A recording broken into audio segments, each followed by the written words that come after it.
चलिए देखिए यहाँ परावर्तन के नियम, इस क्वेश्चन का लास्ट उत्तर। इसमें हम लोग जो हाइगेंस थे, परावर्तन के नियम के लिए इन्होंने ये जो सूर्य से आने वाली प्रकाश की किरण है, जब यहाँ से आई तो यह संचरण इस तरह हुई, यानी P से Q होते हुए R तक गई, R से CT दूरी तय करके A तक गई। उसी प्रकार से यहाँ से काल्पनिक करते हैं तो यह नीचे सी के यहाँ पर आई, सी से होकर फिर ए पर गई। तो यहाँ पर जो कोण बना आई, आपतन कोण, और इसी के माध्यम से यहाँ पर काल्पनिक किया गया तो कोण आई बनाया। उसी प्रकार से जब ए तरंगिका एक सीधा गई तो यहाँ से ए पर जाने के बाद यह फिर इस प्रकार से इस दिशा में गई और इस तरह गई, और यही प्रकार से यहाँ पर आई। तो यहाँ पर P हो गया, Q हो गया, R हो गया। ये जो C है ये चाल है प्रकाश का। उसके बाद यहाँ से ए दूरी तय करके CT दूरी तय करके A पर आई। तो इस बिंदु आपतन बिंदु से एक तरंगिका सीधे यहाँ पर R A पर गई जो K बिंदु पर, उसी प्रकार से एक P से होकर A तक गई, और उसके बाद नीचे से P से C से होते हुए A पर गई। तो यहाँ पर दूरी CT तय की और यहाँ से यहाँ पर गई। तो हम सबसे पहले चलेंगे, यहाँ पर लिखेंगे कि मान लिया कि यक्स वाई एक समतल दर्पण है तथा PQR यानी PQR यह एक समतल तरंगाग्र है। समतल तरंगाग्र का मतलब यहां से आने के बाद इस तरह जाती है। उसके बाद जो समतल दर्पण के आई कोण से आपतित होती है, तो यहाँ पर कोण जो यहाँ जा रही है तो इसके जाने के कारण यहाँ पर कोण क्या बनता है, आई। यह प्रकाश जो इसकी जो प्रकाश संचरण कर रही है, इसकी यहाँ पर दिशा क्या है, C है, और समय T है। अब इससे इसकी दूरी निकाला जाए तो दूरी बराबर होता है चाल गुणे समय। चाल गुणे समय, तो चाल C हो गया, समय T हो गया, तो CT। तो ये दूरी क्या करती है, CT तय करती है। उसके बाद हम चलेंगे क्या चीज में, त्रिभुज PKA में, यानी PKA में, PKA त्रिभुज और एक त्रिभुज LOA यानी LOA में, PKA और LOA समरूप है, जिसको यहाँ पर हम लिखे नहीं है लेकिन ये समरूप है।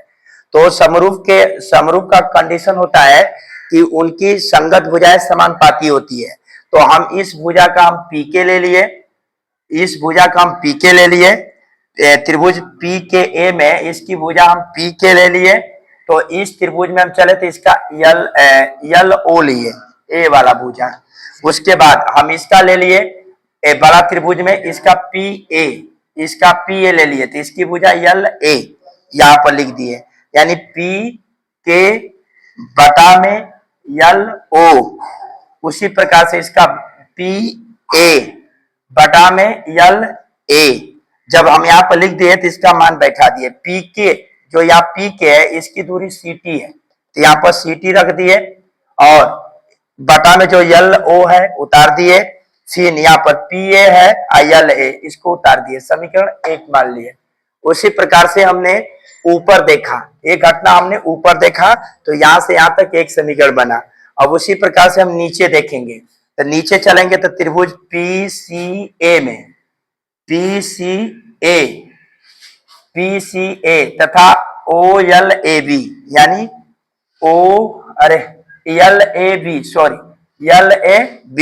LAB में, तो यहाँ पर हम इसकी क्या लेते हैं, ए भुजा PC, तो इसकी भुजा हम LB बटा में PC बटा में LB। अब इसकी भुजा हम PA लेते हैं यहाँ से, तो इसका भुजा PA, तो इसकी भुजा LA बटा में हो गया।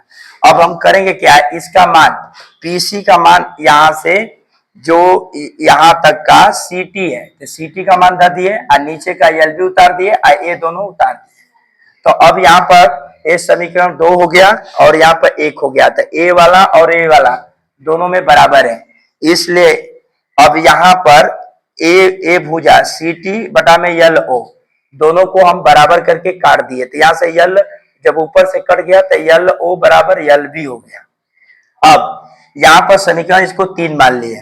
अब उसके बाद हमारा त्रिभुज क्या रहा, PKA में, तो PKA में चलते हैं, तो PKA में अब यहाँ पर हम साइन आर का मान निकालते हैं, क्योंकि यहाँ पर कोण बना है तो यहाँ पर साइन आर का मान निकालते हैं। तो यहाँ पर लंब बटा में क्या होता है, कर्ण। तो इसका लंब इसका पीके हो गया और कर्ण इसका पीए हो गया। इसको हमने मान लिया लंब, इसको मान लिया कर्ण। तो साइन आर बराबर पीके बटा में के, तो पीके का मान सीटी, इसको उतार दिए तो समीकरण कितना हो गया, 4। अब उसी प्रकार से हम त्रिभुज चला, पुनः त्रिभुज चला पी आर ए में। तब पी आर ए में चला तब पी हो गया, आर हो गया, ए हो गया। तब इसमें हमारी जो चले पी आर ए में, तो इसमें हमारा हो गया लंब आर ए। यहां से ये जो लंब है आर ए ले लिया, आर ए, कर्ण की मान पी ए ले लिया। तो लंब का मान आर ए का मान सी टी, दूरी सी टी चला है, अब पी ए का मान यहाँ पर धर दिया, समीकरण 5 हो गया। तब यहाँ पर हम किए क्या कि यहाँ पर 4 में ए वाला मान और ए वाला मान दोनों में मिल रहा है, इसलिए जब दाया पक्ष मिल रहा है तो बाया पक्ष भी क्या होगा, बराबर। यही समीकरण 4 और 5 ले लिए। तो इधर का जब दोनों बराबर है तो साइन आई बराबर साइन आर होगा। तब यहाँ पर साइन, जो यहाँ पर साइन आई बराबर साइन आर हो जाएगा, तो यहाँ पर लिखेंगे चूंकि साइन का कोण छोटा है, साइन को छोड़ा जा सकता है क्योंकि यहाँ पर कोण छोटा है। तो जब साइन हट जाएगा तो आई बराबर आर हो जाएगा। तो यही आया परावर्तन का नियम। हाइगेंस ने इसी नियम को प्रतिपादित किया।